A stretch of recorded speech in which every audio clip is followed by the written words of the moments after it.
Hello everyone, welcome to another video on the Craft of the Draft channel. Thanks for joining us. Today we're going to go through each of the rucks in this year's draft class that we see as being draftable. We're doing that for every position, essentially an audit. So we're looking at the top rucks and how they stack up in terms of skills that are important in the modern game. So from a ruck perspective, the 6 that we've identified are tap work, athleticism, follow-up, aerial impact, forward impact and durability. And the 5 rucks that we're going to be assessing are Alex Dodson from South Australia, Logan Smith from the GWS Academy, Lucas Impey from the Western Jets, Floyd Burmeister from the GWV Rebels and his Rebels teammate Flynn Penry. I'll let you kick it off, Nathan. Which player do you want me to kick it off with? We'll start with Alex Dodson. He's probably one that is seen as the best ruck in this class. So what are his strengths, do you feel, and how do they transfer to modern game? Well, he's got that basketball background. So generally from a hands type of perspective, he's very good with that tap work. He understands the craft really well and just how to be really clean and precise around the stoppages. And I think you want someone that's not necessarily ready-made. Rucks are really never ready-made to go straight into an AFL team. But if he was given the opportunity, you'd be able to rely on him, that he'd get the job done and work really well. He's got a bit of athleticism. I'd say it's more mobility. Yep. He's able to move really well, especially those short stints, up and down. That basketball background translates really well. He's got good durability as well. And moves well up and down the ground and can provide an impact in transition as well. But I would say out of all of these, it's that tap work aspect where I think he's really fit to come in and make an impact and really help out your midfielders quite a lot. And I think that's fair. I think that's obviously the most important thing for a ruck. That's their primary role. But I think the other thing that stands him out from the pack is just how well balanced he is across all these categories. I couldn't necessarily say. So I've rated all of these players out of 5 in each of the different aspects, and I wasn't able to necessarily mark him down considerably for any of the aspects. His aerial stuff, from what I've seen, is very, very strong and will develop into being elite once he does get a bit more size. He flies the footy really well. That basketball background really helps. We'll move on to Floyd Burmeister now. Some will say that Floyd Burmeister is the second best ruck in this draft class. Some will say it's Logan Smith, and some will say Floyd Burmeister is a key forward. So why are we talking about him in the rucks video? So he is one that's really versatile. So that versatility and ability to have an impact up forward is really, really strong. He's got that presence about him, and when he launches at the footy, not many can stop him.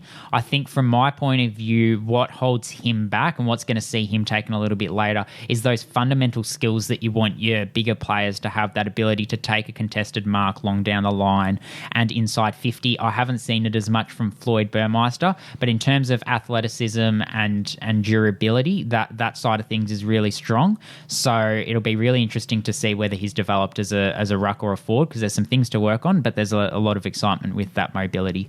Yeah, well, how many times this year did we see him just go up and try and take Mark of the Year? He's got he's an athletic freak in that sense, where he's just going to throw his body at anything and really put everything at it. I guess the ruck side of things would have to develop quite a lot at the next level. He hasn't really been able to show it as heavily.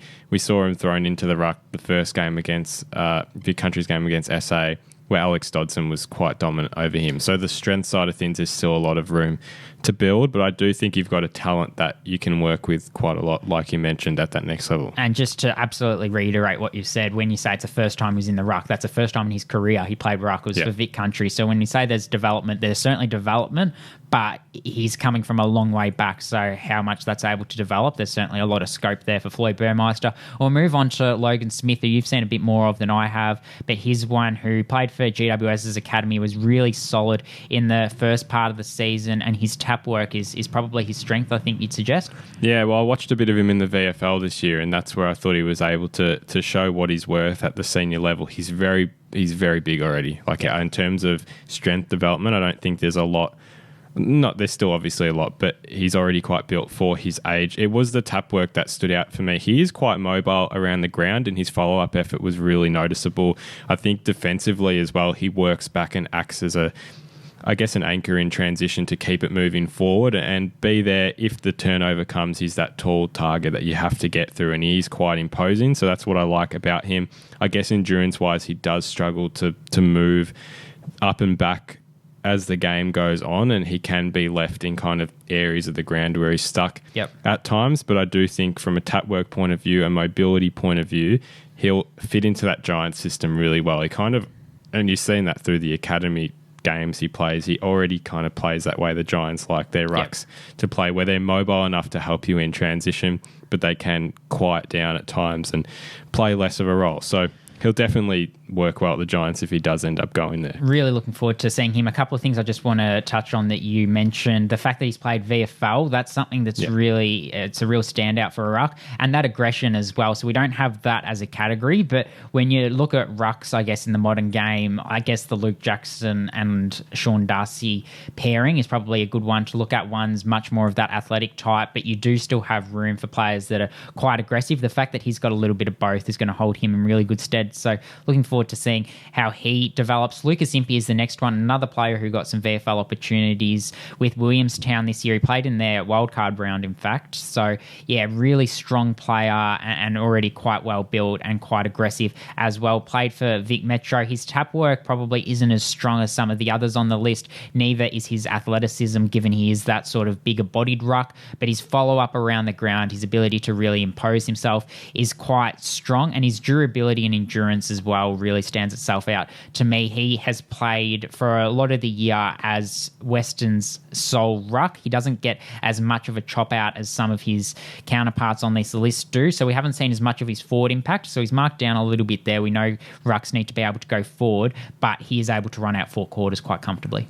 Well, I think where my knock on him is like you said, it's probably the lack of tap work and athleticism. I think the modern game isn't looking for a player like that. I think the only way you can get away with that is if you're a hybrid forward ruck, is where you know their tap work's not going to be necessarily the greatest, but they've at least got that element of going up forward and providing an option there. So I think that's where he might just lack that extra little bit of versatility, and that's where clubs might not see him as desirable as others in the back end of the draft. Yeah, certainly. And Flynn Penry, I'll let you lead the conversation on this one, but a terrific last month to really help GWV get to the grand final, and he's another one that's quite strongly built after an injury-interrupted start to the year. Yeah, he's worked on his ruck craft really well, and I think his tap work has certainly improved, especially in that back end of the year. He's still very raw. I think that expectation where he was going to take that next leap this year we didn't see that until the back end of the year, and I think that's placed him a little behind the others that have